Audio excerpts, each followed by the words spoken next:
دیکھ ڈر گیا راشد. کیا اچھا شعر ہے بھائی، بڑا اچھا. ایک تصویر تھی پرانی سی میں جسے دیکھ ڈر گیا راشد.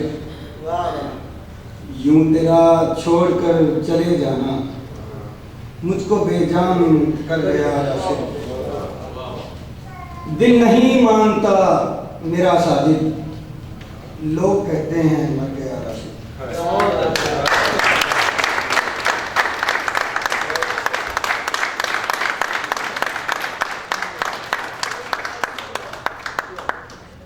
مجھ کو بے جان کر گیا راشد.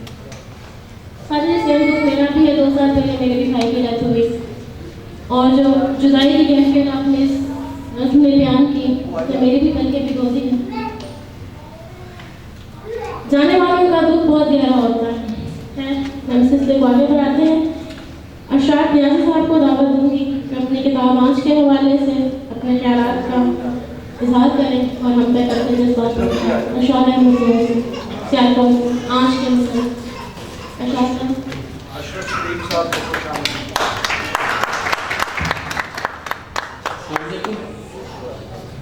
میں یہاں پہ آنے والے سب مہمان صاحب صدر مہمان خصوصی اور جو تمام دوست یہاں آئے ہیں ان سب کا شکر گزار ہوں کہ وہ اپنی ٹیم جو سے ٹائم نکال کے یہاں تشریف لائے. تو بہت محبت آپ لوگوں کی کہ آپ یہاں تشریف لائے.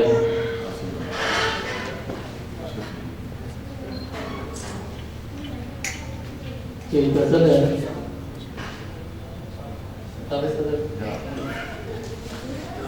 اب کہاں جانے میری زخم شماری جائے.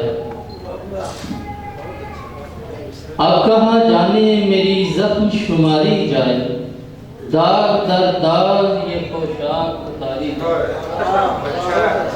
اب کہاں جانے میری زخم شماری جائے. داغ در داغ یہ پوشاک اتاری جائے. در و دیوار بھی روتے ہیں فقط باپ نہیں. در و دیوار بھی روتے ہیں فقط باپ نہیں. جب کسی گھر سے کوئی راج دلاری جائے. رقص کرتے ہوئے مجذوب کی خواہش کیا ہے. رقص کرتے ہوئے مجذوب کی خواہش کیا ہے. میری نسبت بھی کسی طور سنواری جائے. تیری دنیا میں کوئی ایسی جگہ ہے مالک. تیری دنیا میں کوئی ایسی جگہ ہے مالک. چین سے عمر یہاں جا کے گزاری جائے. زندگی دشت میں آسان تو نہیں ہے لیکن زندگی دشت میں آسان تو نہیں ہے لیکن کیا کرے کوئی اگر عقل ہی ماری جائے. کب تلک اوق میں بھر بھر کے پیوں گا پانی. کب تلک اوق میں بھر بھر کے پیوں گا پانی. سامنے گھر کے میرے نہر گزاری جائے.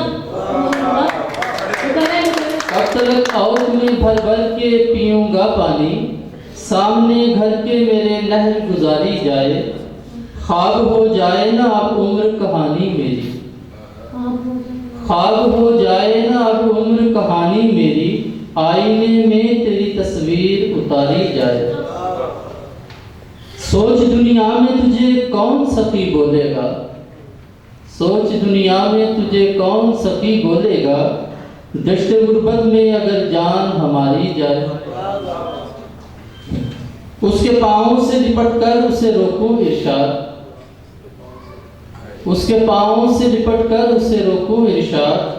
اس سے پہلے کہ بہت دور سواری جائے. اس کے پاؤں سے لپٹ کر اسے روکوں ارشاد. اس سے پہلے کہ بہت دور سواری جائے. یہ غزل ہے.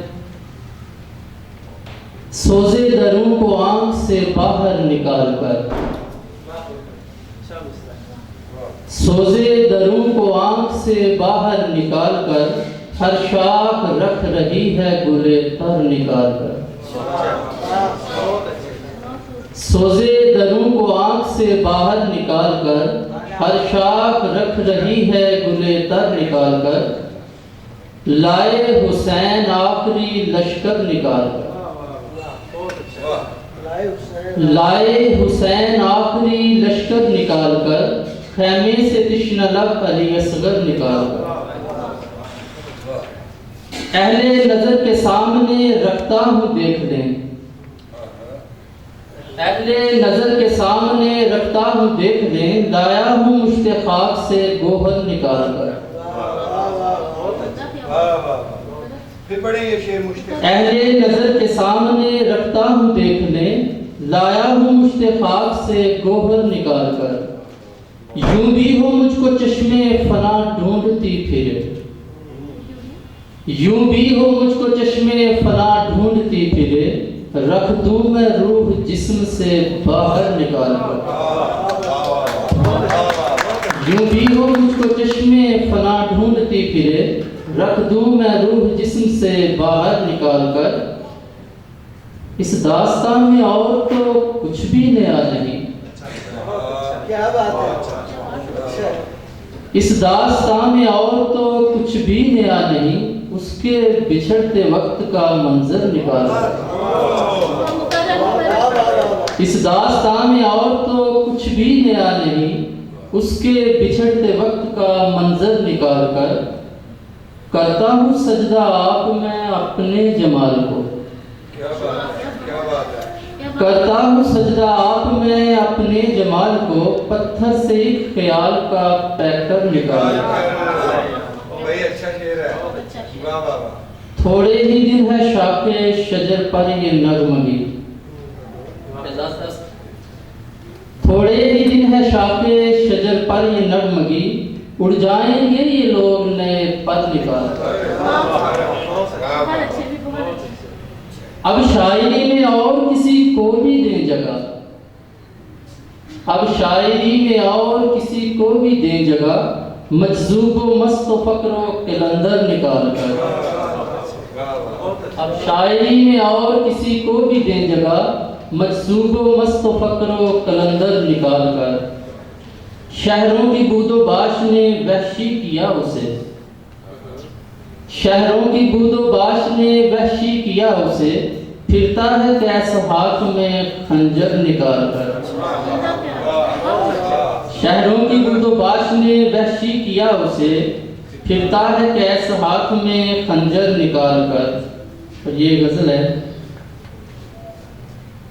تعبیر کے دھوکے میں کسی خواب سے نکلے، تعبیر کے دھوکے میں کسی خواب سے نکلے، ہم روتے ہوئے نیند کے گرداب سے نکلے۔ تعبیر کے دھوکے میں کسی خواب سے نکلے، ہم روتے ہوئے نیند کے گرداب سے نکلے، کم ظرف و منافق